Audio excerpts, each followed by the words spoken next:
하면 바로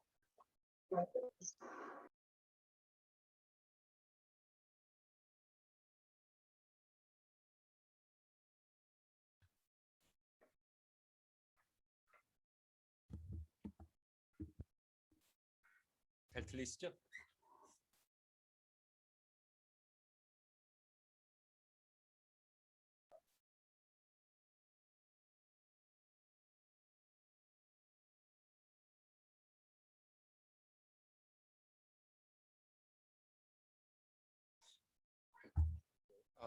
오늘 이제 우리은행 재무제표 2020년 거 좀 보고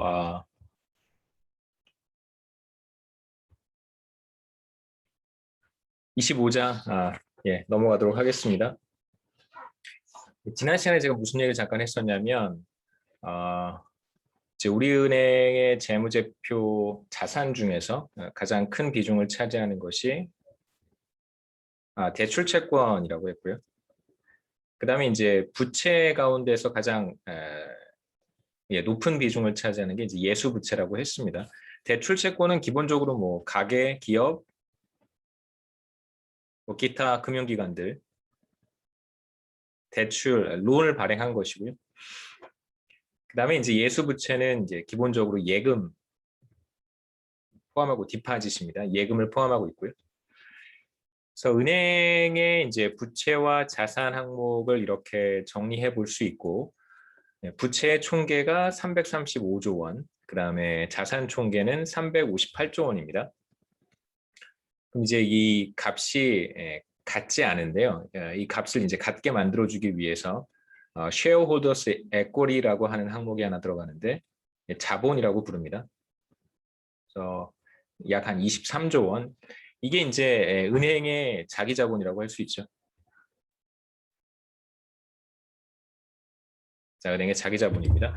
보통 이제 예전에 옛날에 이제 IMF 경제 위기를 한번 겪은 이후에 당시 이제 금융기관들의 부실이 가장 큰 문제였었습니다.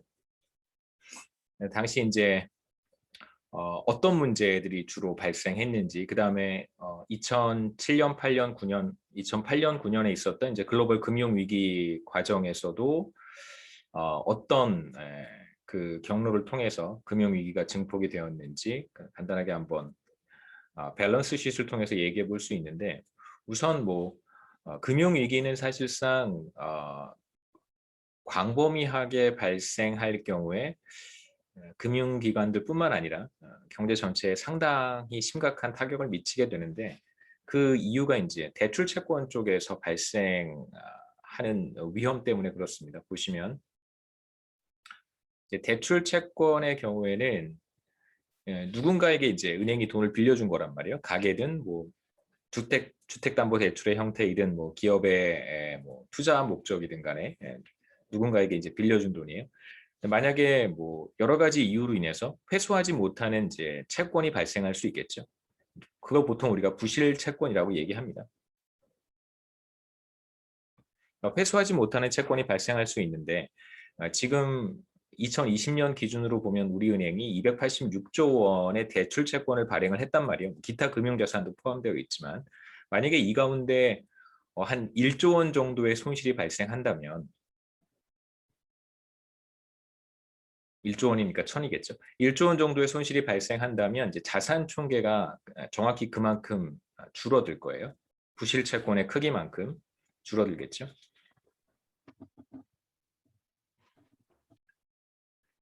그럼 이제 문제는 재무제표, 그러니까 재무상태표나 재무제 밸런스 시트라고 하는 것은 이제 자산 항목과 이제 부채 항목, 부채와 자본 총계죠. 이 둘을 항상 같게 만들어줘야 됩니다. 그러니까 토탈 에셋과 이 항목과 토탈 라이어빌리티 앤 에코리를 항상 이제 같게 맞춰줘야 돼요. 그게 이제 밸런스 시트예요. 그래서 밸런스라고 합니다. 양쪽 자산 항목과 부채 항목을 항상 같게 만들어줘야 되는데, 문제는 이제 부실 채권 때문에 자산 총계가 만일 1조 원만큼 줄어들었다면, 그러면 부채 항목에서 1조를 줄일 수는 없을 거예요. 이건 이제 은행이 예금자들한테 언제든 예금을 돌려줘야 될 것이고, 다른 금융기관으로부터 차입을 했을 수도 있고 채권을 발행해서 자금을 조달했을 수도 있습니다. 그렇기 때문에 줄어든 1조만큼을 이쪽에서 상계를 할 수 없어요. 빚을 졌는데 그냥 자기 마음대로 빚을 없애버릴 수는 없는 거잖아요.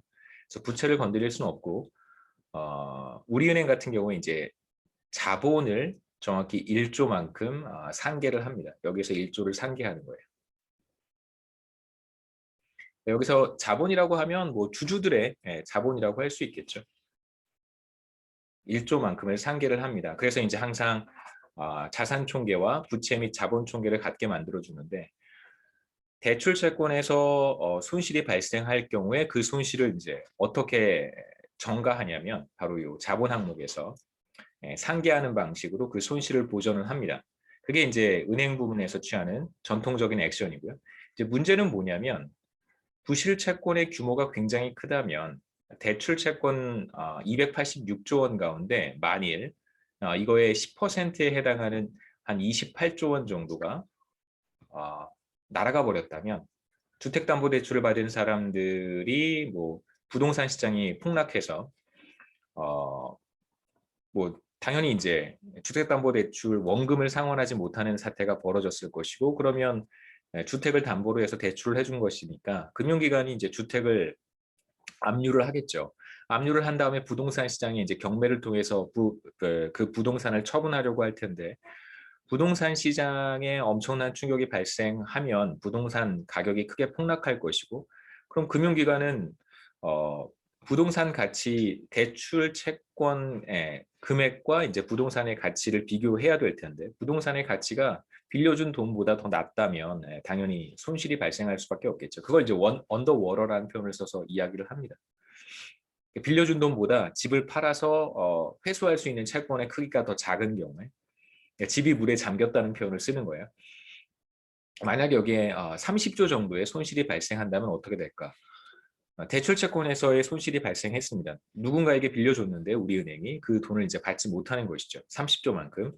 그럼 이제 자산 총계의 30조만큼이 사라질 것이고 그거에 이제 대응하는 반대 국부에서 30조를 상계를 해야 되는데 부채는 건드릴 수 없잖아요. 부채는 반드시 상환해야 되는 금액이기 때문에 부채 총계는 건드리지 못하고 자본에서 이제 30조를 상계해야 되는데 지금 자기 자본이 30조가 되지 않아요. 그럼 이제 은행은 이제 부실이 되는 겁니다.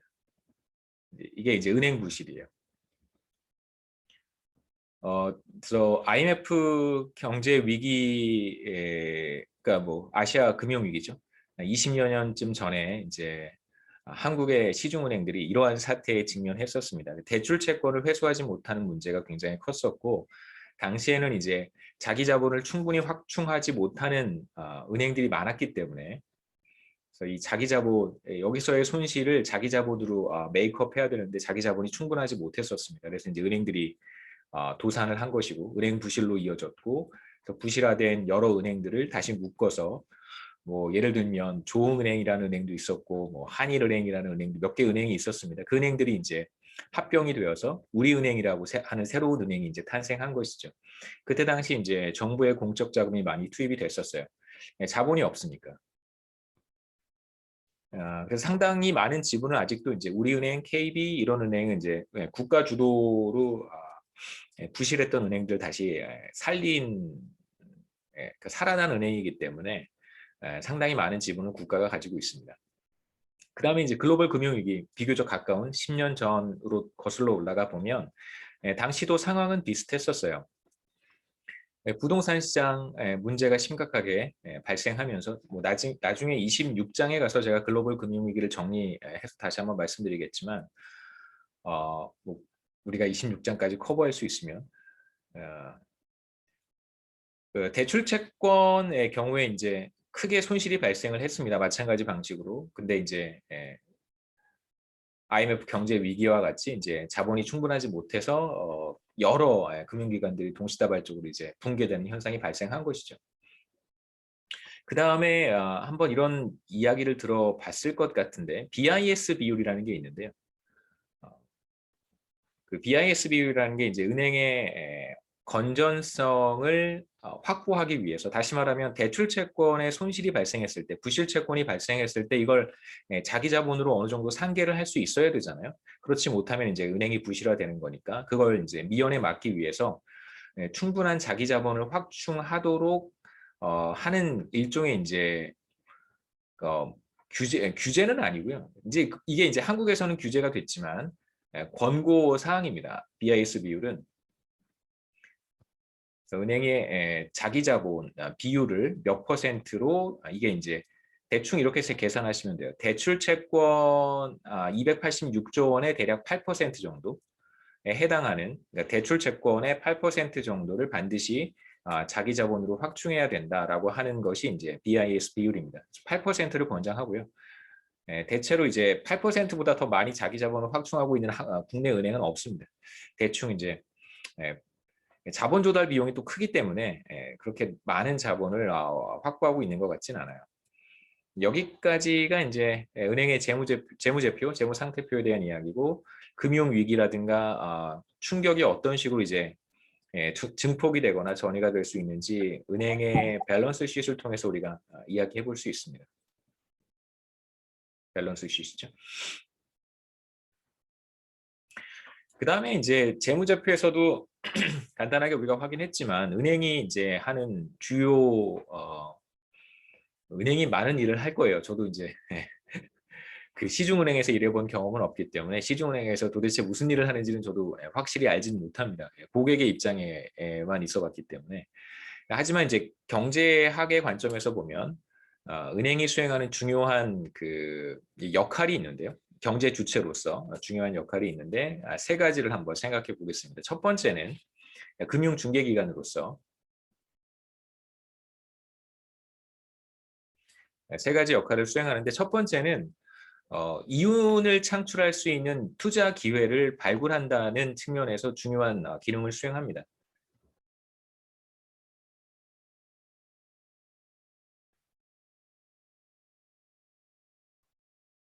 그래서 많은 기업들이나 혹은 많은 프로젝트를 가지고 있는 사람들이 혹은 가계 부문도 마찬가지겠습니다만, 뭔가 이제 새로운 프로젝트를 통해서 이윤을 창출할 수 있을 거라고 기대하는 사람들이 이제 금융기관을 통해서 자금을 조달하려고 할 텐데, 그러면 이제 은행은 그런 사람들의 프로젝트를 잘 심사를 해서 이윤을 얻을 수 있을 것 같은 프로젝트에 이제 자금을 빌려주겠죠. 이제 그러한 순기능을 금융기관이 수행한다고 할 수 있습니다.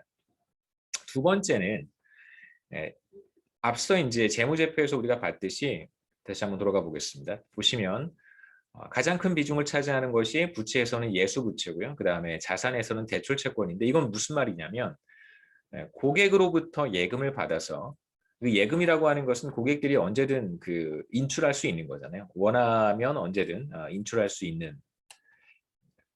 그러니까 굉장히 짧은 기간 동안 빌리는 거라고 할 수 있어요. 그러니까 장기로 적금을 가입하거나 예금에 가입하는 사람들도 물론 있겠지만, 보통은 이제 길어봐야 한 1, 2년 정도 아니겠어요, 그렇죠? 네. 단기로 빌려서 은행이 빌리는 것이죠. 그 다음에 장기로 빌려줍니다. 기업에게 대출해주거나 가계 부문에 대출해주는 경우에는 이제 대체로 짧으면 6개월이 될 수도 있지만 대체로 한 1년 혹은 1년 이상으로 빌려줍니다. 그러니까 대체로 단기로 빌려서 은행은 장기로 빌려주는 그 비즈니스를 하는데, 사실상 어떻게 보면 되게 리스키한 행위이기도 해요. 그러니까 한 달씩 달달이 빌려서 2년, 3년 이런 프로젝트에 빌려주는 거니까, 만약에 갑작스럽게 고객들이 찾아와서 예금을 다 인출해 간다든가 이러한 사태가 발생한다면 사실상 은행 입장에서는 감당하기 어렵거든요. 그런데 이제 금융기관의 신뢰가 폭넓게 쌓여 있다면, 그렇다면 이제 큰 문제가 발생하지는 않습니다. 그래서 은행이 가장 은행 부문에 있어서 가장 중요한 역할이라고 한다면 바로 두 번째 역할이겠죠. 만기 구조화입니다. Maturity Transformation이라고 해서 만기 구조화라고 이야기를 해요. 이게 이제 단기로 빌려서 장기로 빌려주는 것이죠. 단기 차입, 장기 대출, 이렇게 생각해 보면 됩니다. 그래서 maturity라고 하는 것은 이제 만기라고 번역하는데, 보통 이제 뭐 예금 만기 이렇게 생각하셔도 되고요. 이제 어떤 금융 상품이 이제 상환되어야 되는 시기, 예를 들면 이제 국가가 혹은 회사가 채권이라고 하는 것을 발행을 했습니다. 국채나 채권이라고 하는 것은 자금이 필요할 때 어느 정도 시장에서 레퓨테이션을 가지고 있는 기업, 국가는 충분한 레퓨테이션을 가지고 있으니까요. 이제 자금이 필요할 때 채권 시장에 나가서 이제 채권을 발행합니다. 일종의 이제 약속 어음 같은 거죠. 내가 언제까지 이 돈을 갚겠다라고 하는 이제 증서를 시장에 발행을 하는 거예요. 그럼 이제 시장에서 누군가가 그거 발행한 기업이나 발행한 국가를 믿는 시장의 참가자가 그 증서 같은 거 일종의 그죠? 예. 뭐죠? 뭐라 그러죠? 약속 어음가 아니라 이제 차용 증서죠. 예. 차용 증서를 이제 매입을 하는 겁니다. 물론 이제 공짜로 빌리는 건 없죠. 어느 정도의 이제 이자를 부담을 해야 될 거예요. 그래서 이제 그 채권을 상환해야 되는 시기, 그러니까 상환 시점까지의 남은 기간을 머추리티라고 합니다. 그러니까 5년짜리 국채를 한다면 발행하는 시점에서의 머추리티는 이제 5년이라고 할 수 있고요. 제가 그래서 뭐 5년짜리 국채를 시장에 들어가서 샀어요. 개인들은 사기 어렵습니다. 국채 하나 발행할 때 몇백억씩 발행하기 때문에 제 꿈이 어, 국채 한번 사보는 거예요. 제가 국채 하나 그냥 국가가 발행한 거. 보통 이제 금융기관에서는 그걸 쪼개가지고 또 다시 이제 고객들한테 판매하기도 하는데 직접 들어가서 1대1로 이제 국채를 한번 사보는 것이 쉽지 않겠죠, 그렇죠? 죽을 때까지 불가능할 것 같습니다만. 그다음에 이제 제가 만약에 국채를 매입했다면 그다음에 그 국채를 이후에 만기가 도래하기 전까지 또 누군가한테 판매할 수 있을 거예요. 1년을 가지고 있다가 또 누군가한테 판매했다면 제가 가지고 있었던 국채의 만기는 이제 4년으로 줄어들었겠죠. 1년 동안 제가 가지고 있었으니까. 그게 이제 머추리티의 개념입니다. 대체로 이제 거의 모든 금융 상품에는 이제 머추리티가 있습니다. 그다음에 이제 세 번째 은행의 중요한 역할이라고 한다면 이건 이제 포트폴리오를 구성하는 것이죠.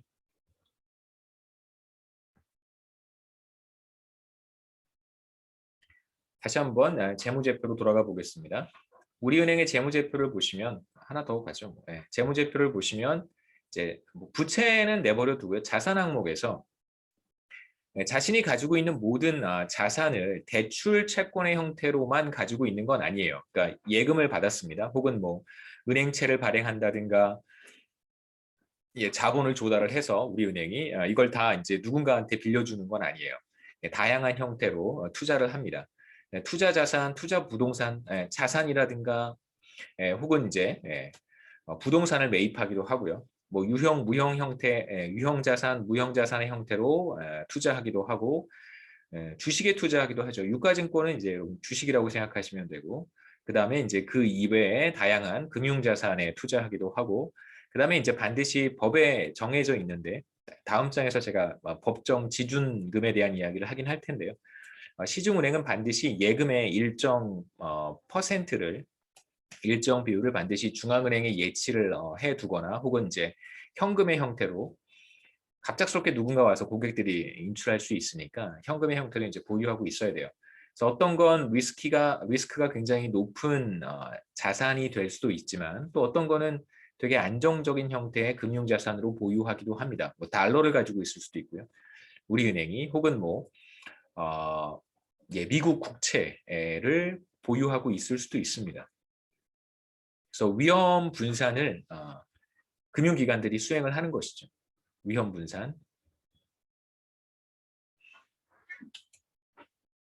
그다음에 이제 아까도 잠깐 말씀드렸던 것처럼 만약에 이제 대출 채권에서의 손실이 발생한다면 이제 우리은행은 그 손실을 주주들 조달한 자본을 통해서 이제 상기한다는 이야기까지도 우리가 했었습니다. 여기까지가 24장의 내용이고요. 혹시 또 질문 있으시면 질문하시고 25장으로 넘어가겠습니다.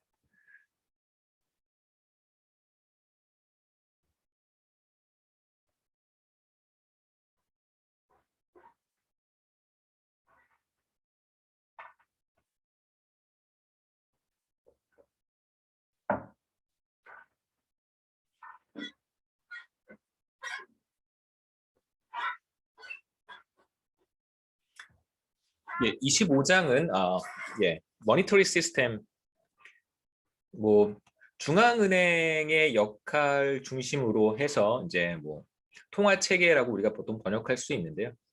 통화 시스템, 통화 체계 이렇게 생각하시면 되겠습니다. 25장에서는 이제 머니가 어떤 것이고 간단하게 볼 거예요. 머니는 머니에 대해서도 또 한참 이야기할 수 있기 때문에 머니가 어떤 것이고 그다음에 이제 통화, 머니를 이제 우리가 때에 따라서는 화폐라고 번역하기도 하고 때에 따라서는 통화라고 번역하기도 합니다. 그래서 보통은 웬만해선 그냥 화폐라고 불러도 괜찮고 통화라고 불러도 괜찮은데 어, 이제 고유 명사화 되어 있는 경우가 있어요. 그러니까 반드시 이럴 때는 이제 통화라고 불러야 되는 경우가 있습니다. 화폐의 경우에는 이제 그런 경우는 없는데 통화의 경우에는 반드시 money라고 하는 것을 통화로 번역해야 되는 경우가 있어요. 네, 나오면 제가 말씀드리겠습니다. 그다음에 이제 두 번째는 이제 money와 물가, price는 물가죠. 물가 수준과 이제 GDP 사이의 관계를 화폐 수량 이론을 통해서 이제 quantitative theory of money는 화폐 수량 이론이라고 합니다.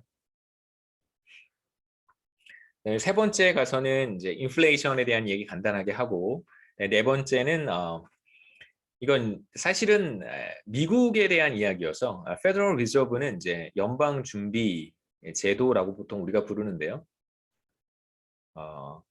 대체로 제도 자체는 좀 많이 다르긴 하지만 작동하는 방식은 한국은행에서의 방식하고 그다음에 미국의 연방 준비제도 이사회 혹은 이제 연방은행 FRB와 이제 그렇게 크게 다르진 않기 때문에 같이 좀 병행해서 제가 그러니까 Federal Reserve Bank는 어떤 식으로 작동을 하고 머니 시스템이 머니터리 시스템이 어떻게 작동하고 이제 국내에서는 한국에서는 또 어떤 식으로 작동하는지에 대한 이야기를 좀 하고요. 그래서 5장에도 이어서 지준 시장, 그러니까 리저브 마켓이라고 부르기도 하고요. 연방 기금 시장, 미국 기준으로 말씀을 드리는 거예요. 연방 기금 시장이라고 부르기도 하고, 그러니까 Federal Funds라고 하는 의미에서 Federal Funds Market, 연방 기금 시장 혹은 Reserve Market이라고 해서 지준 시장, 그러니까 Reserve를 지준이라고 불러요. 지준. 지준 시장 혹은 연방 기금 시장, Federal Funds Market 아니면 이제 Reserve Market을 중심으로 해서 중앙은행의 이제 중앙은행이 통화량 관리를 어떻게 하는지, 그다음에 이제 통화 정책이라고 하는 것이 리저브 마켓을 통해서 어떤 식으로 나타날 수 있는지에 대한 이야기를 좀 보도록 하겠습니다. 첫 번째, 머니에 대한 이야기인데요. 2017년 기준으로 보면 전 세계 GDP가 80조 달러죠. 80조 달러 정도 되는 것으로 추산이 됩니다. 어마어마한 금액이고, 이제 머니라고 하는 것은 재화를 구매할 때, 재화를 거래할 때 지급 결제 수단으로 널리 활용되는 자산이라고 할 수 있겠죠.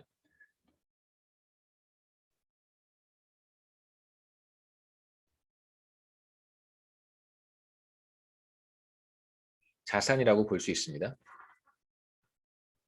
결제, 어이죠, 어이.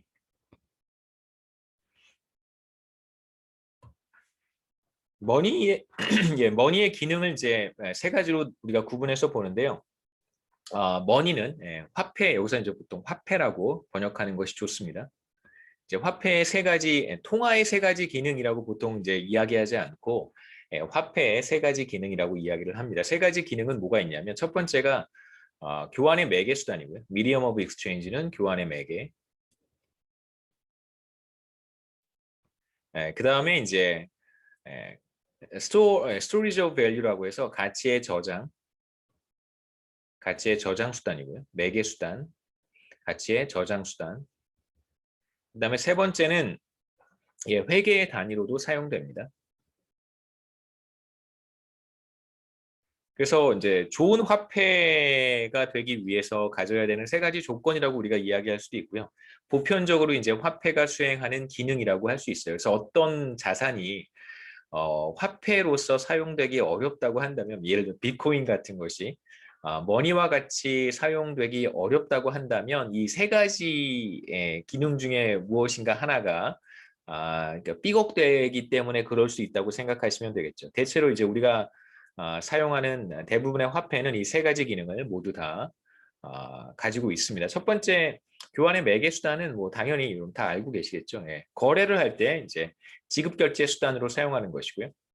예, 뭐 $10짜리 페퍼로니 피자를 구입할 때 당연히 뭐 $10를 지불하시면 되겠죠. 예, 바로 그게 교환의 매개 수단입니다.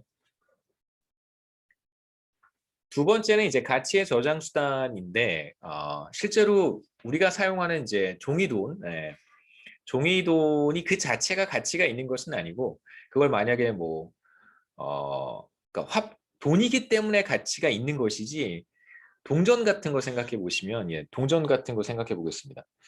동전의 경우에 그거를 이제 10원짜리는 녹이면 10원의 가치보다 더 많이 나온다고 하더라고요. 그 10원짜리 안에 있는 메탈 이런 게 10원 이상의 가치가 있다고 해요. 근데 이제 그건 불법이니까. 10원짜리 같은 경우에는 그 자체로 가치가 있을 거예요. 하지만 이제 100원짜리 같은 경우에는 그걸 녹여도 100원만큼의 가치가 있다고 그러진 않더라고요. 여기서 제가 하고 싶은 말은 뭐냐면 종이돈은 사실 그 자체로 아무런 가치가 없습니다. 동전은 녹이면 메탈이라도 얻을 수 있지 종이돈은 사실 아무런 의미가 없어요. 가치가 없어요. 그런데 누군가 저한테 10,000원을 줬습니다. 그럼 이제 그 10,000원을 이렇게 책상 밑에 이렇게 넣어놓고 일주일 뒤에, 한 달 뒤에 그 10,000원을 사용할 수 있단 말이에요. 그렇게 제가 하는 이유는, 그렇게 할 수 있는 이유는, 여러분도 그렇게 하시겠죠? 그렇게 하실 수 있는 이유는 내가 일주일 뒤에 이 화폐를 사용을 할 때, 이 종이돈을 사용을 할 때 누군가가 그것이 가치가 있다고 생각해서 받아줄 것이라고 하는 믿음이 있기 때문에 그런 것이죠. 그러니까 지금 당장 여러분이 누군가로부터 10,000원을 받았다는 얘기는 그것이 가치가 있을 거라고 믿기 때문이고 지금 당장 그 다음에 이제 가까운 미래 혹은 먼 미래에도 그 가치가 물론 이제 가치가 조금은 변하겠죠. 인플레이션 같은 것 때문에 화폐 가치는 계속해서 떨어지니까 물론 이제 가치는 조금 떨어지긴 하겠지만 먼 미래에도 누군가 내가 사용하는 10,000원짜리 지폐를 가치가 있다고 믿고 받아줄 것이라는 믿음이 있기 때문에 그런 것이죠. 그게 바로 이제 가치의 저장 수단입니다. 만일 먼 미래에 누군가가 내가 사용할 지폐를 받아줄 것이라고 내가 믿지 못한다면 누군가 나에게 10,000원을 줄 때 그냥 뭐 받아서 버리겠죠. 왜 나한테 쓰레기를 주나 이렇게 생각할 수도 있겠죠. 가치의 저장 수단은 기본적으로 트러스트를 전제로 합니다. 이 화폐를 누군가가 가치 있다고 모든 구성원들이 믿어야지만 그제서야 그 화폐가 의미가 있는 것이고요. 그럴 때 화폐는 가지고 있으면 1년 뒤에, 2년 뒤에, 3년 뒤에 당연히 사용할 수 있죠. 세 번째 이제 회계의 단위인데 뭐 여러분 다 아시겠지만 뭐 인터넷 쇼핑을 하시던 아니면 뭐 백화점이나 쇼핑몰에 가시면 모든 제품, 모든 굿즈의 가격은 다 화폐 단위로 표현이 되어 있습니다. 원화 단위로 표현이 되어 있죠, 그렇죠? 뭐 물물 교환을 하는 사회가 아니기 때문에 그래서 회계 단위로도 사용이 됩니다. 그래서 머니를 간단하게 정리해 본다면 머니라고 하는 것은 바로 교환의 매개, 가치의 저장, 그 다음에 이제 회계 단위로서 사용될 수 있는 그런 자산이라고 이제 우리가 정의할 수 있겠죠.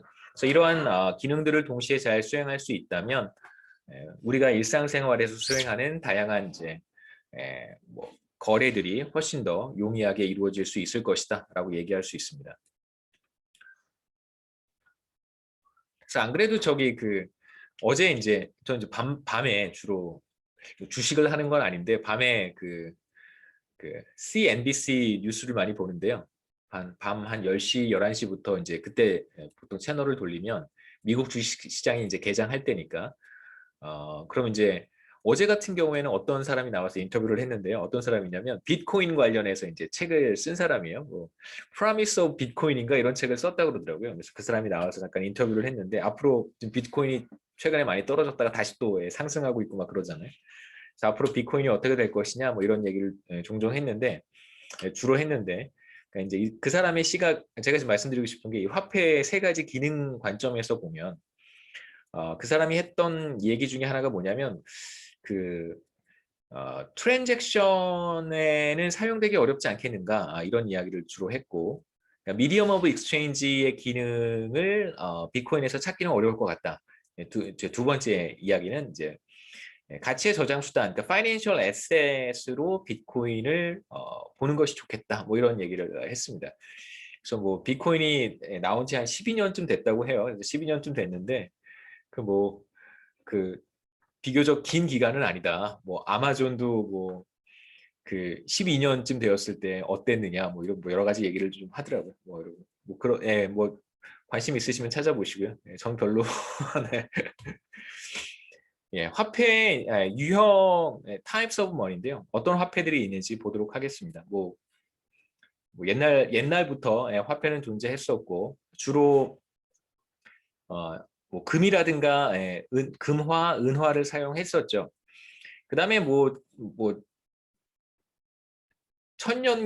지금으로부터 1000년 전에 중국에서는 이제 종이돈을 사용했다고 하기도 합니다만, 그래서 우리가 사용하는 돈은 뭐 이런 형태고요. US 달러는 이렇게 생겼죠, 그렇죠?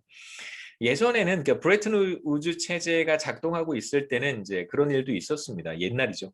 한참 옛날 얘기입니다. 옛날에는 그 1달러를 미국 중앙은행에 가져가면 이제 금으로 바꿔줬었어요. 그래서 이걸 금으로 맞교환을 했습니다. 그래서 뭐 1달러를 가지고 가면 금 몇 온스로 교환을 해주기도 하고 그랬었어요. 그러다가 이제 미국 경제 규모가 점점점 커지고 그 미국에서 발행한 달러의 규모가 어마어마하게 증가하기 시작하면서 이걸 이제 금으로 백업하는 것이 그러니까 사실상 금이 그렇게 이제 경제 규모가 늘어나는 속도만큼 금이 그렇게 이제 빠른 속도로 늘어나지 못했던 거예요. 그러니까 여기서 여러분 비트코인에 대한 그 뭔가 이렇게 시사점 같은 걸 얻을 수 있겠죠, 그렇죠? 비트코인도 계속해서 채굴을 하긴 하지만 아마도 비트코인이 늘어나는 속도보다 경제가 늘어나는 속도가 훨씬 더 빠를 거예요. 그러니까 금이 옛날에 그랬었어요. 많은 사람들이 금을 좋아하기는 했지만 금의 매장량이 무한한 건 아니었기 때문에 이제 금이 이제 그래서 결국은 뭘 선언하게 되냐면 더 이상 이제 달러를 가지고 와도 금으로 바꿔줄 수가 없다. 더 이상 백업할 수 없다. 그러면서 이제 브레튼 우즈 체제가 붕괴된 거죠. 그래서 이 종이돈은 더 이상 금과 아무런 금과 관련이 없어졌어요. 그럼에도 불구하고 당시에 이제 더 이상 금으로 백업하지 않겠다. 그러니까 그걸 태환 화폐라고 해요. 태환 화폐. 그러니까 금으로 바꿔주는 종이돈이라는 뜻입니다. 그걸 태환이라고 얘기를 하고요. 태환 화폐에서 이제 불태환 화폐로 바뀐 것이죠. 브레튼 우즈 체제가 도래하면서 전 세계 이제 모든 종이돈을 실물이 백업하지 못하는 상황이 됐습니다. 그럼 이제 화폐 가치가 잠깐 이제 조정되는 시간이 있긴 했지만 많은 사람들이 염려했던 것과는 달리 이제 화폐 가치가 어느 정도 이제 안정이 됐어요. 그러니까 실물이 백업하지 않음에도 불구하고 미국 경제 규모에 대한 기본적인 신뢰가 있었기 때문이라고 많은 사람들이 해석을 합니다. 뭐 여하튼 이제 이러한 화폐, 그러니까 금이라든가 어떤 실물로 백업하지 못하는 그런 백업되지 않는 그런 화폐를 우리가 fiat money라고 불러요. 이게 바로 불태환 화폐입니다.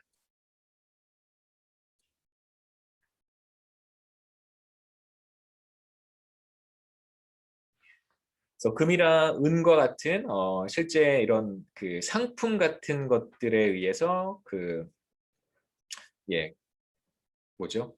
백업되지 않는 그런 화폐를 우리가 불태환 화폐라고 하고 여기서 중요한 건 이제 정부가 반드시 보증을 해야 됩니다. 정부가 발행하는 화폐여야 되는 것이죠. 이제 통화 공급에 대한 이야기를 좀 여기서 이제 머니 서플라이는 화폐 공급이라고 번역하기도 하지만 대체로 이걸 이제 우리는 통화 공급이라고 번역을 합니다. 그래서 앞에까지의 머니는 이제 보통 화폐라고 번역하셔도 괜찮고 오히려 통화라고 번역하면 더 어색해요. 여기에서부터 머니는 화폐라고 번역하기보다는 통화라고 번역하는 것이 조금 더 조금 더 이제 듣기에 부담이 없습니다. 왜냐하면 그 중앙은행의 역할에 대한 이야기를 이제 뭐 한국에서도 한국은행이 존재하고 중앙은행이 있고 중앙은행의 여러 가지 이제 법령이라든가 다 우리말로 되어 있잖아요. 근데 그런 이제 표현들이 주로 통화를 그러니까 money를 통화라고 번역을 해서 그렇게 다 제도가 갖추어졌기 때문에 보통 이제 어떤 경우에 화폐라고 들으면 그건 조금 어색한 경우들이 있습니다. 그래서 이제 통화 공급에 대한 이야기를 할 텐데요. 예, 만약에 이제 제가 여러분들한테 얼마만큼의 돈을 가지고 있습니까? 얼마만큼의 돈이 있습니까? 라고 물어본다면 여러 가지를 생각해 볼 수 있을 거예요. 일단 지갑에 얼마가 있는지, 그 다음에 통장에 얼마가 있는지, 그렇죠? 통장도 종류가 여러 가지란 말이에요. 체킹 어카운트 같이 이제 수시 입출금이 가능한 그런 어카운트도 있을 것이고, 아니면 이제 뭐 장기 금융 상품에 투자한 사람들도 있겠죠. 뭐 예적금에 가입한 학생들도 있을 수 있습니다. 그다음에 이제 펀드에 가입한 사람도 있을 것이고, 뭐 등등등. 주식에도 돈이 들어가 있을 것이고, 아니면 이제 머니마켓 펀드라 그래서 뮤추얼 펀드나 이런 데 가입한 사람들도 있겠죠. 그럼 어디까지가 내가 가지고 있는 돈일까? 이런 생각을 해볼 수 있는데, 마찬가지로 이제 경제 전체의 머니라고 하는 것을 우리가 어떻게 규정할 것인가? 다양하겠죠, 그렇죠? 실제로 지갑에 있는 돈들만, 모든 사람이 가지고 있는 지갑에 가지고 있는 돈만 우리가 통화라고 부를 수도 있고, 아니면 수시 입출금 통장에 들어가 있는 돈까지를 우리가 통화라고 부를 수도 있고, 조금은 수시 입출금이 불가능한 금융 상품까지 포함해서 우리가 통화라고 부를 수도 있을 거예요. 다양한 관점에서 우리가 통화량을 정의할 수 있습니다. 그래서 한 국가 내에 통화량을 다양한 방식으로 정의할 수 있어요. 기본적인 아이디어는 이렇습니다. 여기까지 통화량이라고 볼지, 여기까지 통화량이라고 볼지, 여기까지 통화량이라고 볼지. 그래서 이제 가장 그 좁은 의미의 가장 협소한 narrow한 definition은 money supply 혹은 뭐 통화량 다 괜찮습니다. 통화 공급이나 통화량이나 보통 같은 의미로 사용을 해요. 머니 서플라이 같은 경우 가장 좁은 의미의 통화량은 바로 currency in circulation입니다. 현금 통화. 이게 가장 이제 협소한 의미의 통화라고 할 수 있고요. 그 다음에 이제 여기에서 조금씩 이제 하나씩 포함을 시켜가는 것이죠. 체킹 어카운트, 수시 입출금에 들어가 있는 그런 돈까지 포함한다면 조금 더 넓은 의미의 통화량이 될 것이고, 거기에 이제 유동성이 조금 떨어지는 통화라고 할 수 있겠죠. 세이빙스 어카운트는 뭐 예적금인데, 보통 한국 같은 경우에는 거의 뭐 예적금이라고 하더라도 페널티를 조금 부담하면 바로 이제 해지할 수 있잖아요. 그래서 그 돈이 수시 입출금식 계좌에 이렇게 이체가 되는 것 같아요. 만약에 이제 페널티를 물고 해지를 한다면. 그런데 이제 다른 국가들의 경우에는 만약에 페널티를 물고 해지를 한다고 하더라도 그날 즉시 그 제 체킹 어카운트로 돈이 넘어오지 않습니다. 하루에서 이틀 정도 걸려요. 만일 이제 금요일 오후에 해지를 해버리면 뭐 월요일에 들어올 수도 있고, 아니면 뭐 화요일에 들어올 수도 있습니다. 시간이 제법 걸려요. 그래서 한국 같은 경우가 굉장히 빠르다고 할 수 있겠죠. 그래서 보통 이제 가장 넓은 의미의 통화량을 보통 M2라고 부르기도 하고요. 한국 같은 경우에는 이제 LF 혹은 이제 L이라고 하는 더 넓은 이제 광의의 유동성 지표도 존재합니다. 그래서 보통 가장 작은 게 현금 통화, 그다음에 뭐 본원 통화, M1, M2, 뭐 M3, 그다음에 뭐 한국 같은 경우에는 M3 대신에 LF, L 이렇게 점점 통화량의 정의가 확대됩니다. 우리는 이제 M2에 좀 관심을 가지려고 하는데요. 주로 저축성 예금까지만 포함해서 보도록 하겠습니다.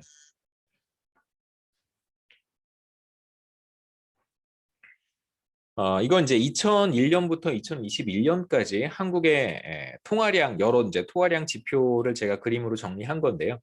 가장 좁은 의미의 narrow한 definition이 바로 currency in circulation인데, 가장 아래에 있는 파란색 선입니다. 뭐 현금 통화는 어떤 통화라고 생각하시면 되냐면, 사람들이 그냥 이렇게 보유하고 있는 그런 통화라고 생각하시면 돼요. 가지고 다니는 그런 통화. 지갑에 있는 돈, 뭐 이런 겁니다. 집에 이렇게 가지고 있는 돈, 이런 돈이라고 생각하시면 돼요. 대체로 이제 큰 변화가 나타나지는 않고요. 머니터리 베이스가 바로 본원 통화입니다. 구체적인 M1엔 뭐가 들어가고 M2에 뭐가 들어가고 이런 얘기는 나중에 여러분 혹시 거시경제학 수강하시게 되면 그때 제가 다시 한번 구체적으로 말씀드릴게요. 우리가 이제 보고 싶은 건 세부적인 내용들은 아니어서 뭐 제가 중요하다고 생각하지 않아서 여기 정리하지 않았습니다. 머니터리 베이스라고 하는 것은 이제 본원 통화인데 currency in circulation보다 조금 더 넓은 의미의 통화라고 할 수 있고 여기에는 이제 뭐가 들어가냐면요. 여기에는 이제 시중은행들이 일정 비율, 예금자들이 예금을 하면 그 예금액의 일정 비율을 한국은행에 예치해야 된다고 말씀을 드렸어요. 그게 바로 법정 지준금입니다. 그 법정 지준금이 머니터리 베이스에 들어가 있어요. 그래서 이거보다 당연히 조금 더 크겠죠. 그렇죠?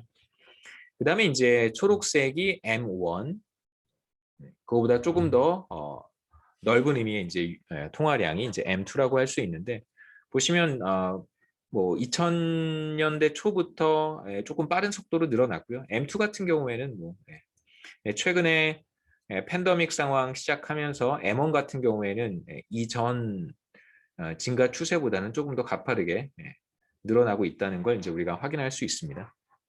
대체로 이제 금융 위기 기간에 여러 가지 그 경기 부양 정책을 정부나 중앙은행이 시행을 하는데 뭐 그 중에 하나가 이제 유동성을 공급하는 기능들이 포함이 되어 있습니다. 역할들이 포함이 되어 있습니다. 그래서 뭐 사업체들에게 긴급 자금을 지원한다든가 혹은 뭐 대출 한도를 조금 늘려준다든가 이제 이런 형태의 제도가 탄력적으로 운영되기 때문에 그래서 금융 위기 기간에는 대체로 경제 위기 기간에는 대체로 이제 통화량이 늘어나는 현상이 나타나죠. 자, 이번 두 번째로 이제 통화, 물가, 그다음에 GDP 사이의 관계를 볼 텐데요. 이 세 변수 사이에는 지금 통화라고 하면 뭐 여러분 그림에서 보셨던 뭐 M1이 될 수도 있고 이제 M2가 될 수도 있습니다. 주로 이제 M2라고 생각하시면 좋겠어요. 그래서 뭐 장기 만기가 좀 긴 금융 상품에 들어있는 그런 돈까지, 그러니까 유동성이 좀 떨어지는 그런 돈까지 이제 포함이 된다고 생각하시면 좋겠습니다. 우리가 앞서 이제 몇 가지 개념들을 살펴봤는데 첫 번째가 명목 GDP, 그다음에 두 번째가 실질 GDP, 세 번째가 인플레이션 레이시오였는데 명목 GDP는 뭐 당해년도의 가격으로 굿즈 앤 서비스의 가치를 측정하는 것이고요. 그러니까 리얼 GDP는 기준 연도를 설정을 하고 기준 연도의 가격을 사용해서 어떤 연도에 어떤 시점에 재화와 서비스 생산된 재화와 서비스의 이제 가치를 측정을 하는 것입니다. 그다음에 이제 뭐 인플레이션 레이트는 전반적인 물가 수준의 증감률이라고 이야기할 수 있겠죠. 이 세 가지 변수를 이제 여기서 우리가 다시 한번 사용할 테니까 기억을 한번 리프레시 하셨으면 좋겠습니다. 간단한 예를 생각해 볼 텐데 축구공만 생산하는 어떤 경제를 우리가 보겠습니다. 사커볼스고요. 2020년에는 10개의 사커볼을 만들었고 이때의 가격은 $50였었어요. 축구공 하나에 $50. 그래서 GDP 2020년 가격으로 측정한 GDP는 이제 $500가 되겠죠. $5씩 10개를 만들었으니까. 2021년에는 이 생산한 축구공의 가치가 $550가 되었다라고 합니다. 이제 우리 두 가지를 생각해 봐야 되는데 첫 번째, 아니 뭐 세 가지를 생각해 볼 수 있겠죠. 첫 번째는 더 많이 생산해서 $550가 되었을 수도 있고 2021년에 또는 축구공의 가격이 생산량은 변하지 않았는데 축구공의 가격이 상승해서 $550가 되었을 수도 있고요. 세 번째는 뭐 둘 다겠죠, 그렇죠? 생산량도 늘어나고 축구공의 가격도 변하고 그래서 이제 2021년에 GDP가 $550가 됐을 수도 있습니다. 당연히 이제 이건 명목 GDP겠죠. 이것도 명목 GDP입니다. 당해년도의 가격으로 각각 측정한 것이니까 그러면 이제 nominal GDP는 2020년과 2021년 사이에 $50만큼 증가했고요. 퍼센티지로 표현하면 500으로 나누어서 100을 곱하면 이제 10%만큼 GDP가 증가한 것이 됩니다. 정리를 해보면 2020년에 10개 생산했고 가격 50달러, 그다음에 너미널 GDP는 500달러가 되고 2021년에 너미널 GDP가 이제 550달러가 된 거예요. 여기서 이제 두 가지 가능성만 생각해 보겠습니다. 첫 번째는 가격은 변하지 않았는데 축구공을 하나 더 만들게 된다면 2021년에 너미널 GDP가 550달러가 되겠죠. 그래서 가격은 변하지 않았는데 이제 생산량만 하나 늘어나면 그러면 이제 정확히 우리가 21년에 550달러에 해당하는 너미널 GDP를 얻을 수 있을 것이고, 두 번째 가능성은 생산량은 변하지 않았는데 가격이 상승해도 21년에 550에 해당하는 너미널 GDP를 얻을 수 있습니다. 가격이 55달러가 된다면 당연히 둘을 곱해서 2021년 너미널 GDP 550달러를 얻을 수 있겠죠.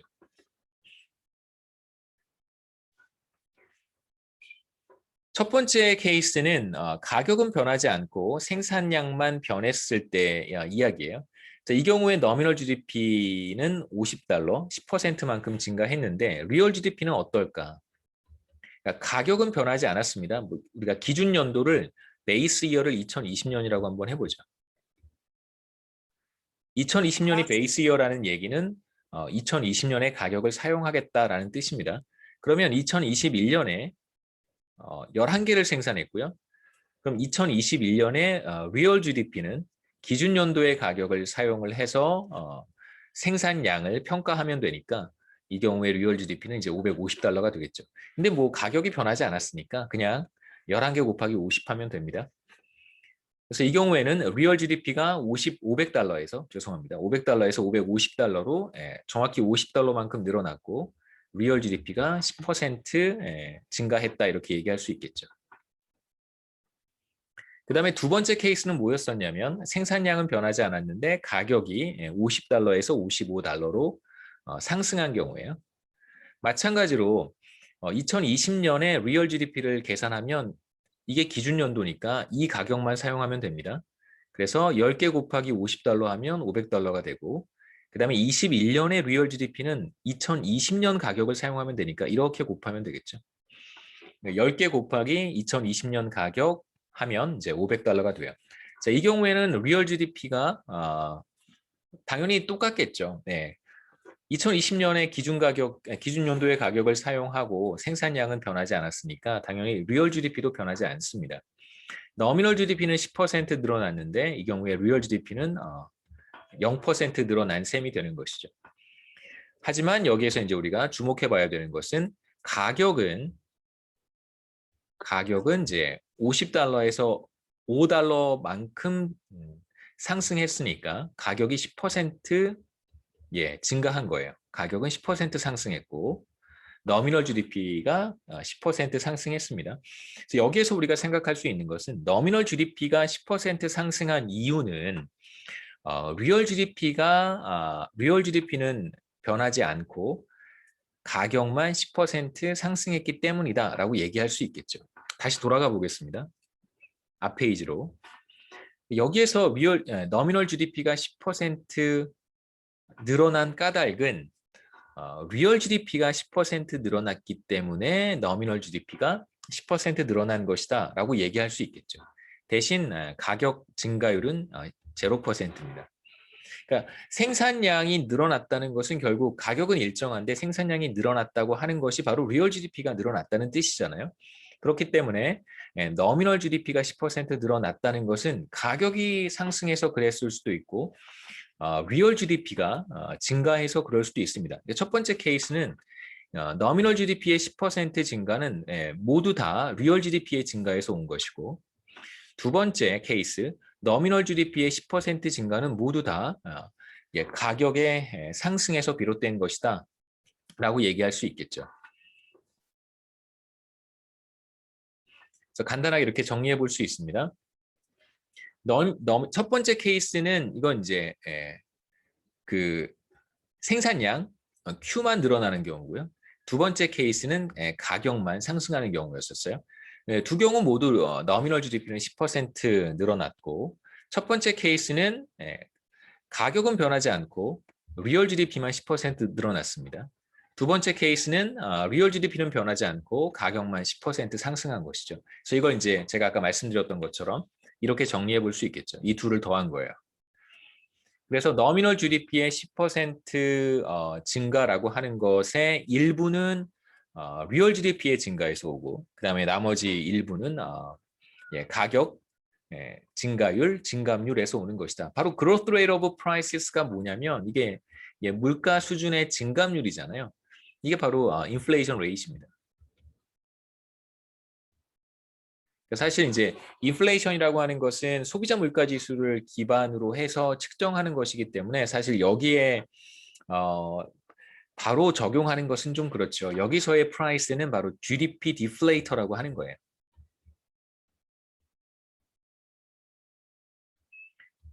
그래서 가격의 변화, 그 다음에 실질 GDP의 변화로부터 우리가 명목 GDP의 변화를 계산해 낼 수 있다는 뜻입니다. 그래서 뭐 다시 한번 정리해 보면 너미널 GDP가 증가하는 이유는 첫째, 가격이 변하거나, 둘째, 실질 GDP가 변하거나, 셋째, 이 둘이 같이 변하거나, 그렇죠? 가격만 변하거나, 리얼 GDP만 변하거나, 아니면 둘 다 변하거나. 그래서 이제 우리가 이렇게 하나의 식을 도출해 볼 수 있습니다. 명목 GDP의 증가율은 뭐 증감률이라고 해도 괜찮아요. 증가율은 물가 상승률, 정확히 얘기하면 이건 사실 소비자 물가 지수의 증감률이 아니라 GDP 디플레이터의 증감률이라고 해야 되겠죠. 우린 지금 GDP에 대한 이야기를 하고 있으니까.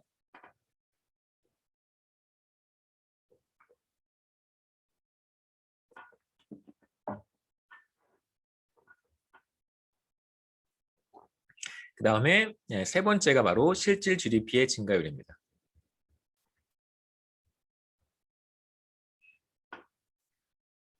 이렇게 간단하게 한번 정리해 볼 수 있겠죠.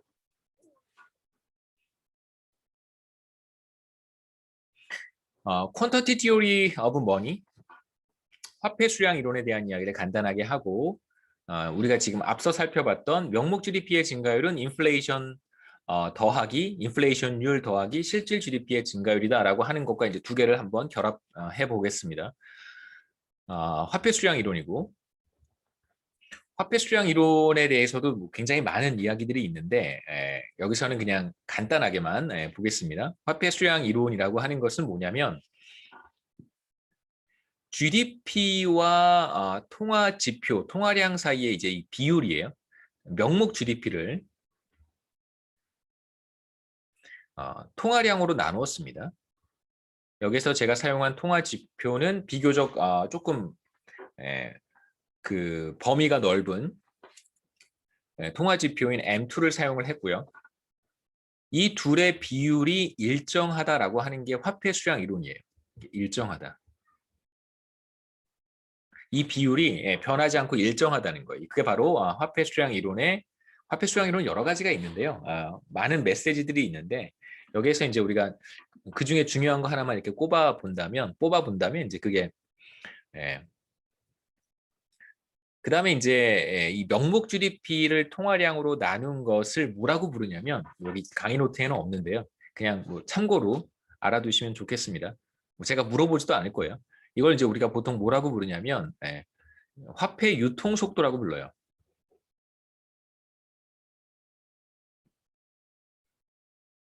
혹은 뭐 통화 유통 속도, 화폐 유통 속도, velocity라고 부릅니다. 이 값이 정말 일정한가? 제가 그림으로 한번 데이터를 뽑아서 명목 GDP를 통화 지표인 M2로 나누어서 한번 그림을 그려봤는데 보시면 대체로 1980년 이전까지는 좀 크게 변하는 이렇게 크게 변하는 모습을 보이다가 이제 80년 이후부터는 좀 하락하죠. 그러다가 이제 2000년을 넘어서게 되면 이제 거의 일정한 값을 갖게 됩니다. 물론 이제 자세히 보면 약간 이제 하락하는 그 추세가 보이기는 하지만 뭐 대체로 우리가 일정하다고 이야기할 수 있겠죠. 그래서 2000년 이후의 한국 경제에서는 화폐 수량 이론이 어느 정도 적용이 될 수 있겠다. 이렇게 얘기할 수 있을 것입니다. 그래서 화폐 유통 속도가 2000년 이후부터는 이제 일정한 값을 갖는 거고요. 그러면 이제 한국 경제에 화폐 수량 이론을 적용해 볼 수 있겠죠. 이 이론이 이제 어느 정도 들어맞으니까. 그렇게 생각하시면 좋아요. 거시경제 같은 거 할 때는 우리가 그 현상과 이론을 계속해서 이제 대조해 봐야 됩니다. 그러니까 한국 경제에 여러 가지 다양한 현상들이 있는데 기존에 있는 몇 가지 이론들이 한국 경제를 잘 설명하지 못하는 것 같아요. 그러면 이제 여러 가지 우리가 한번 생각을 해봐야 되는데 데이터를 조금 더 정밀하게 들여다볼 필요가 있습니다. 뭔가 이렇게 다른 게 막 노이즈 같은 게 섞여 있어서 그 관계가 이론이 예측하는 관계가 잘 나오지 않는 것일 수도 있고요. 그럴 가능성을 하나 생각해 봐야 되고 그럼에도 불구하고 이론이 잘 맞지 않는다고 한다면 그럼 이론을 바꿔야 돼요. 새로운 이론을 계속 만들면 됩니다. 그게 이제 거시경제학을 하는 사람들의 중요한 임무 중에 하나예요. 우리는 지금 적어도 최근 현대 2000년 이후에 거시경제에 있어서는 이제 화폐 수량 이론이 어느 정도 성립한다라고 얘기할 수 있겠죠. 다시 말하면 화폐 유통 속도가 일정하다. 2000년 이후부터는 명목 GDP 나누기 통화 지표, 머니 서플라이가 이제 일정한 값을 갖는다고 할 수 있고요. 자, 이게 일정한 값을 갖는다는 게 어떤 의미인지 좀 생각해 볼 필요는 있어요. 이게 일정한 값을 갖는다는 게 어떤 의미일까? 자, 예를 들어서 명목 GDP가 Y가 명목 GDP입니다. 명목 GDP가 100이고 통화량이 100이라고 한번 해보죠. 그러면 이제 100 나누기 100 하면 1이 되잖아요. 이 값이 항상 일정하다는 얘기는 한국 경제가 성장해 가면서 명목 GDP도 늘어날 거예요. 계속해서 늘어납니다. 그다음에 이제 통화량도 계속해서 늘어날 거예요. 자, 그런데 이 값이 일정하다는 얘기는 명목 GDP가 2배가 되었을 때 통화량도 반드시 2배가 돼야 되는 거예요. 그러니까 2배가 된다는 얘기는 무슨 뜻이냐면 명목 GDP가 100% 늘어났을 때 통화량도 100% 늘어나야 된다는 얘기입니다. 이제 밑에 예를 하나 또 보시죠. 만일 명목 GDP가 10% 늘어났을 때 이 값이 일정해지려면 y 나누기 m이 일정한 값을 가지려면 1이면 1, 2면 2 일정한 값을 가지려면 명목 GDP가 10% 늘어났을 때 반드시 통화량도 10% 늘어나야 돼요.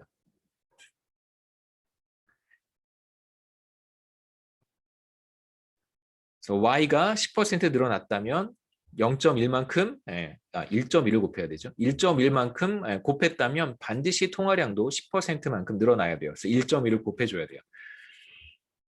그래서 화폐 수량 이론이 성립한다면 그래서 화폐 유통 속도가 일정한 값을 갖는다면 그렇다면 우리는 무슨 얘기를 할 수 있냐면 명목 GDP의 증가율과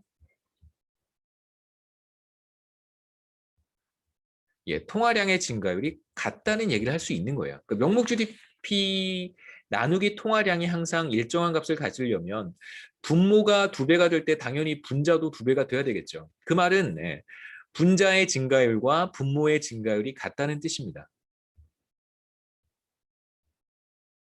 제가 그냥 이렇게 물결 무늬로 표시한 것은 그냥 대충 같아야 된다는 뜻입니다.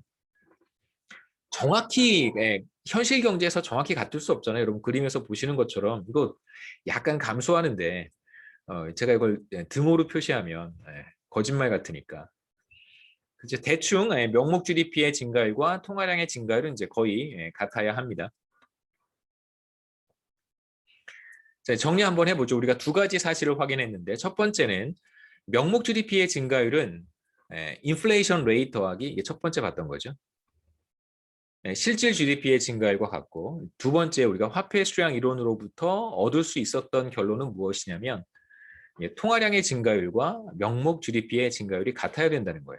분모의 증가율과 분자의 증가율이죠. 분자에 있는 것의 증가율과 분모에 있는 것의 증가율이 같아야 돼요.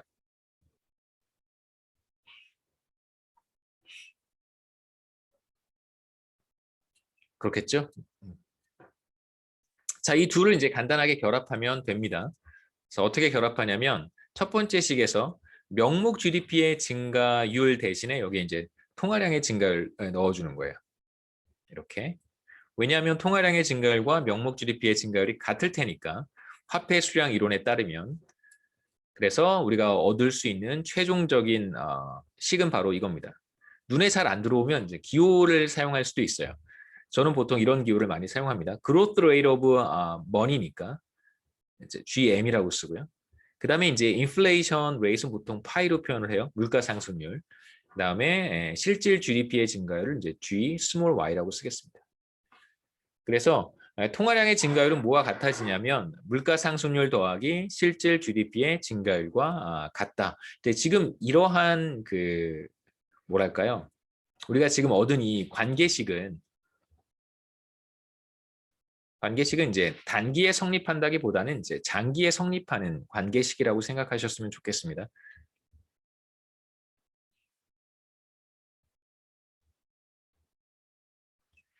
다시 말해서 1년, 2년 사이에 지금 우리가 이제 팬데믹 상황을 겪고 있는데 지금 이 상황에서 이 시기에 성립해야 된다라고 말하기는 어렵다는 거예요. 그러니까 1년, 2년 이 타임 호라이즌 안에서 이건 성립하지 않을 수 있습니다. 물가 상승률에 영향을 미치는 요인들이 굉장히 많거든요. 하지만 장기에 있어서는 이 관계가 성립하겠죠. 다시 한번 돌아가 보겠습니다. 자, 우리가 이 그림을 어떻게 그린 거냐면 일정하다라는 얘기를 우리가 어떻게 할 수 있는 건가요? 명목 GDP와 통화량의 비율이 일정하다라는 얘기를 1년, 2년 사이에는 얘기할 수 없잖아요.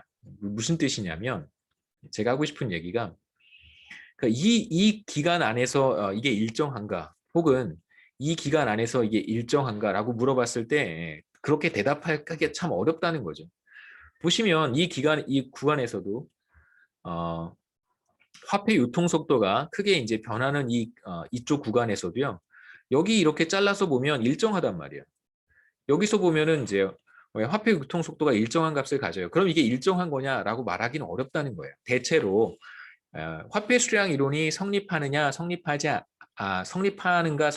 않는가에 대한 답을 하기 위해서는 굉장히 짧은 시간을 봐서는 대답하기 어렵고요. 긴 시간을 봐야지만 우리가 대체로 화폐 수량 이론이 성립한다, 성립하지 않는다라는 얘기를 할 수 있단 말이에요. 그런 의미에서 장기적이다라는 표현을 쓴 것입니다.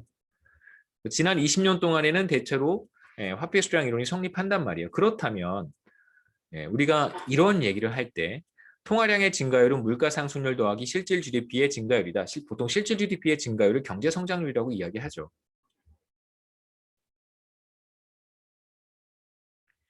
그러니까 어느 한 국가 경제에서 통화량이 얼마나 빠른 속도로 늘어나는가를 결정하는 두 가지 요소가 뭐냐? 물가 상승률, 그 다음에 경제 성장률이다. 이제 이걸 우리가 거꾸로 해석할 거예요. 이거 지금 제가 말씀드린 거 그냥 흘려 들으시면 됩니다. 이 관계는 대체로 장기에 성립하는 것이다. 라는 게 이제 어떤 뜻인지 여러분 받아들이셨으면 좋겠습니다. 자, 이제 이걸 거꾸로 아까 어떻게 제가 썼었냐면 통화량의 증가율은 물가 상승률 더하기 실질 GDP의 증가율인데 자, 이걸 이렇게 바꿔 쓰는 거죠. 이 경제 성장률을 이제 왼쪽으로 넘기면 물가 상승률은 통화량의 증가율 마이너스 경제 성장률이에요. 자, 우리가 이 식을 사용을 할 거예요. 이게 무슨 뜻이냐면 거시경제에서 국가 경제에서 통화량이 늘어나는 속도가 있단 말이에요. 보시죠. 통화량이 얼마나 빠른 속도로 늘어났는가가 바로 이 그림이에요. M2 우리가 사용하고 있으니까 통화량이 얼마나 빠른 속도로 늘어나고 있는가가 바로 이 그림입니다. 통화량이 늘어나는 속도와 경제가 성장하는 속도의 차이라고 하는 것이죠. 자, 이게 바로 통화량이 늘어나는 속도고요.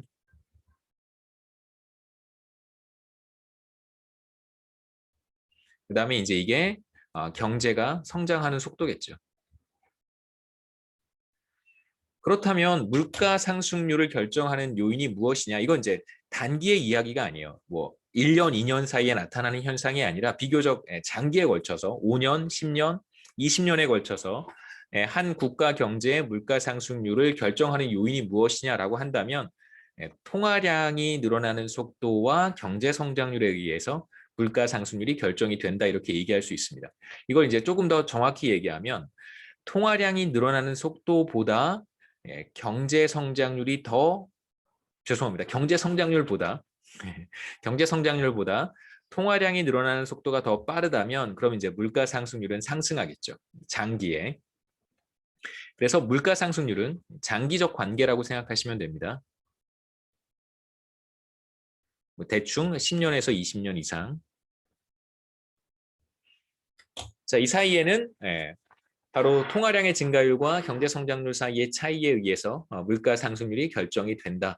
그래서 이 차이가 벌어지면 벌어질수록 다시 말하면 경제 성장률보다 통화량이 늘어나는 속도가 더 빠르다면 지금 그런 상황이잖아요. 한국 경제가 지난 2, 3년 동안 그런 상황이었습니다. 그렇다고 해도 물가 상승률이 그렇게 빠른 속도로 늘어나진 않았어요. 왜냐하면 지금 제가 말씀드리는 이 관계식은 대체로 장기에 성립하는 시기이기 때문에 그렇습니다. 자, 그렇다면 앞으로 5년, 10년까지를 우리가 염두에 둔다면 물가 상승률 압력은 사실상 굉장히 커지고 있는 건 맞는 거예요. 그렇게 이제 우리가 추측해 볼 수 있겠죠. 그 다음에 이제 뭐 자연스럽게 우리가 인플레이션으로 넘어갈 수 있겠죠. 자, 인플레이션을 촉발하는 요인들은 무엇인가? 장기에 이건 이제 단기 인플레이션과 장기 인플레이션을 이제 거시경제학에서는 구분해서 이야기를 하는데 지금 여러분이 보고 계시는 인플레이션은 장기 인플레이션이에요. 이걸 우리가 롱런 인플레이션이라고 부릅니다. 그래서 그럼 장기 인플레이션이 도대체 뭐냐? 그러니까 여러분이 뭐 매달 거시경제 지표 이런 거 이제 발표되는데 실업률은 몇 퍼센트고 물가 상승률은 몇 퍼센트였고 경제 관련 뉴스를 여러분 보시면 접할 수 있는데 뭐 매번 이렇게 뉴스에서 이야기하는 물가 상승률이 장기 물가 상승률이 아니에요. 롱런 인플레이션이 아니고 대체로 지난 10년, 지난 20년 동안 평균적인 물가 상승률이 바로 장기 물가 상승률이라고 생각하시면 좋겠습니다. 자, 이런 장기 인플레이션을 결정하는 요인이 무엇이냐면 바로 우리가 아까 봤던 통화량의 증가율과 경제 성장률, 실질 GDP의 증가율이라고 할 수 있겠죠. 그래서 만약에 실질 GDP의 증가율은 일정한데 장기적으로 봤을 때 경제 성장 지난 20년 동안 한국의 경제 성장률 뭐 대충 한 3%에서 4% 정도 되잖아요. 실질 GDP의 증가율이 일정한 상태에서 만일 앞으로 계속해서 중앙은행이 한국은행이 통화량의 증가율을 1%포인트 더 높게 책정을 했다라고 한다면 유동성을 굉장히 뭐 전보다 더 많이 공급하겠다라고 하는 이제 정책 기조를 갖고 있다면 당연히 그러면 인플레이션 레이트이 1%포인트만큼 상승하겠죠. 그래서 여기에서는 1대1 대응 관계가 있어요. 통화량의 증가율이 1%포인트 상승하면 뭐 예를 들어서 이렇게 한번 얘기해 보죠. 통화량의 증가율은 3%였고 죄송합니다. 통화량의 증가율은 7%였고 실질 GDP의 증가율은 지난 20년 동안 4%였다고 한번 해보죠. 그럼 이제 인플레이션 레이트는 장기에 3% 수준을 유지하고 있었어요. 그런데 만일 앞으로 한국 경제는 계속해서 4%로 성장할 것이고 중앙은행이 통화량의 증가율을 7%에서 8%로 1%포인트 인상했습니다. 그렇다면 앞으로 예상되는 장기 인플레이션율은 한 4% 정도가 될 것이다 라고 이제 우리가 이야기할 수 있겠죠. 그래서 화폐 수량 이론을 통해서 우리가 얻을 수 있는 이제 중요한 메시지는 바로 이거죠. 통화량의 증가율이 1%포인트 상승할 경우에 실질 GDP의 증가율이 일정하다면 통화량의 증가율이 1%포인트 상승할 경우 물가 상승률이 정확히 1%포인트 상승한다라고 하는 것입니다.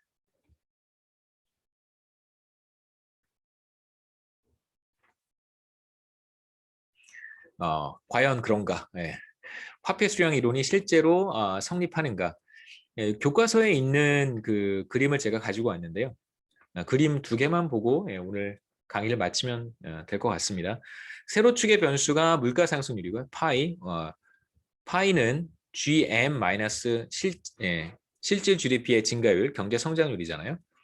그래서 실제로 이제 이 관계를 살펴본 거예요. 가로축의 변수는 growth rate of money supply 마이너스 growth rate of real GDP입니다. 다시 말하면 GM 마이너스 GY가 되는 거죠. 실제로 이 두 그 변수 사이에 어떤 이제 뭐 이런 관계가 전 세계 국가들 사이에서 나타나는지를 살펴보겠다는 거예요.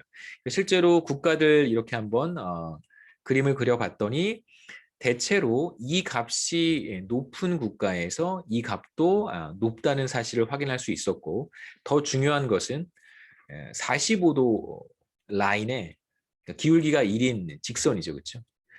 직선상에 대체로 다 이렇게 모여 있습니다. 물론 여기에서 이렇게 떨어진 국가들도 있죠. 네. 떨어진 국가들도 당연히 있을 거예요. 왜냐하면 장기 물가 상승률에 영향을 주는 다른 제도적 요인이라든가 어떤 국가들만의 고유한 특성들 뭐 이런 게 이제 존재하겠죠. 네, 그런 특성들이 있을 테니까 정확히 직선 위에는 떨어지진 않지만 대체로 이 직선 주변에 모여 있다라고 하는 것을 우리가 데이터를 통해서 확인할 수 있고, 지금 우리가 봤던 퀀터티 티오리 오브 머니가 어느 정도 잘 들어맞는 것 같다 이렇게 얘기할 수 있습니다.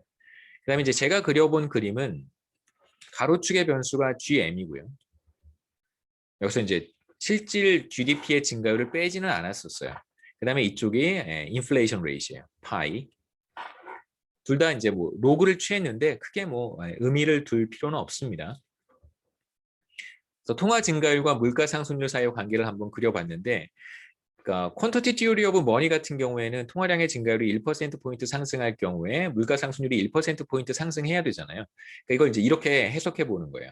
A라고 하는 국가가 있고 B라고 하는 국가가 있는데, B라고 하는 국가가 A라고 하는 국가보다 통화량의 증가율이 1%포인트 더 높아요. 그러면 그 국가는 A라고 하는 국가보다 물가 상승률이 1%포인트 더 높아야 되겠죠. 과연 그런가를 살펴본 것입니다. 90년부터 2018년까지 159개 국가를 제가 이제 데이터를 모아서 그림을 그려봤는데, 물론 정확히 이렇게 직선상에 떨어지지는 않지만 45도 직선상에 떨어지진 않지만 그래도 주변에 이렇게 많이 모여 있다는 걸 우리가 확인할 수 있겠죠. 그러니까 대체로 물가 상승률이 높은 이유는, 그러니까 1990년부터 2018년까지 30년 동안 왜 어떤 국가의 평균적인 물가 상승률이 높았을까라고 했을 때 여러 가지 이유가 있겠습니다만 주된 요인이 바로 통화량의 증가율이다라고 하는 걸 이제 여기에서 우리가 추론할 수 있죠. 물론 다양한 요인이 있다는 거 이제 우리가 염두에 두어야 될 것이고, 그 다음에 뭐 여러분이 어렸을 때부터 흔히 들었을 법한, 뭐 저도 어렸을 때 그런 얘기를 들은 적이 있는데요. 중앙은행이나 시중에 중앙은행이 뭐 통화량을 많이 풀거나 돈을 많이 풀거나 혹은 뭐 돈을 많이 찍어내거나 그럴 경우에 물가 상승률이 상승한다. 물가가 상승한다. 그거 뭐 당연한 거고, 물가 상승률이 상승한다. 뭐 이렇게 우리가 얘기를 많이 하는데, 그게 어디에서 온 얘기냐면 바로 이제 퀀터티 티오리 오브 머니에서 온 이야기입니다. 실제로 전 세계 모든 국가에 대해서 그러한 현상이 조금 좀 잘 나타나죠.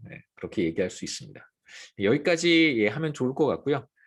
다음 시간에 이어서 25장 마무리를 하고 26장으로 넘어가도록 하겠습니다. 우리 시험은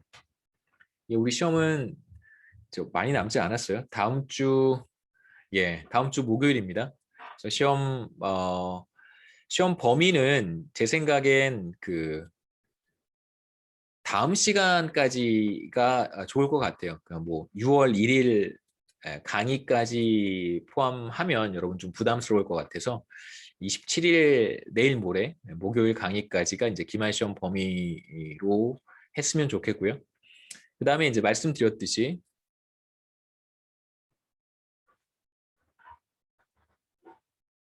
교수님 최근에 제 마이크 소리가 끊겨 들리는 게 여러분 모두 그러신가요? 어떤 학생이 저한테 질문을 하셨는데 제 목소리가 중간 마이크가 끊겨서 들린다고 하는데요. 그게 혹시 다른 학생도 그러신가요? 아니면 몇몇 학생, 소수의 학생만 그런 걸까요? 다른 학생들 괜찮으세요? 다른 학생도 끊겨서 들리세요? 저도 살짝씩 끊겨서 들려요. 저도 살짝 끊겨요. 다 많이들 그러세요? 왜 그러죠? 왜 그럴까요? 오늘만 그런 건가요? 전에도 그랬었나요? 전에도 조금 그랬어요. 오늘도 그렇고요. 네.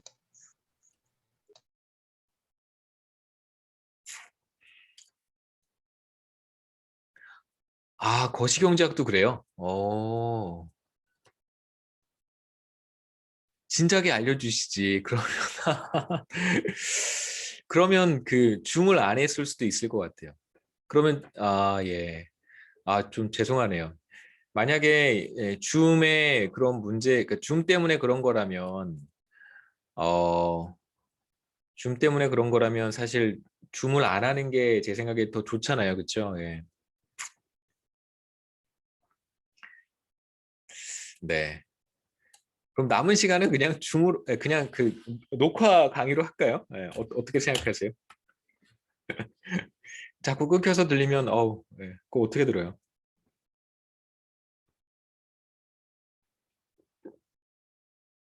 어떤 게 좋으세요?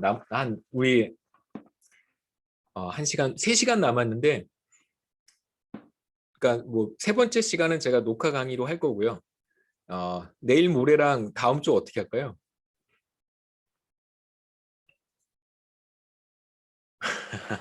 네. 줌이 좋으시면 뭐 저는 사실 뭐 다 좋아서 네, 줌으로 해야 강의를 좀 빨리 할 수 있어요. 녹화를 하면 속도가 잘 안 나오더라고요. 예, 녹화 강의가 안 끊겨서 좋죠. 예. 그러면 일단은 뭐 혹시 줌이 좋으시면 네, 저한테 알려주시고요. 그 다음에 뭐 예, 제가 좀 생각해보고 줌을 원하는 학생이 굉장히 많으면 그냥 줌으로 하고요. 아니면 제 생각에 녹화 강의가 더 좋을 것 같습니다. 다시 한번 말씀드리면 우리 이제 강의는 한 몇 번 남았죠? 강의는 3번 더 남았고 15주 채워야 되니까 그 다음에 시험은 다음 주 목요일, 시험 범위는 목요일 강의 부분까지예요. 그러니까 제 생각에는 목요일에 어디까지 강의할 수 있을지 모르겠지만 아마도 25장까지가 시험 범위가 되지 않을까 싶습니다. 25장까지 생각하시고 뭐 미리 준비하시면 되겠죠. 뭐 시험 공부하시면서 궁금한 거 있으시면 저한테 물어보시고 네. 또 질문 있어요?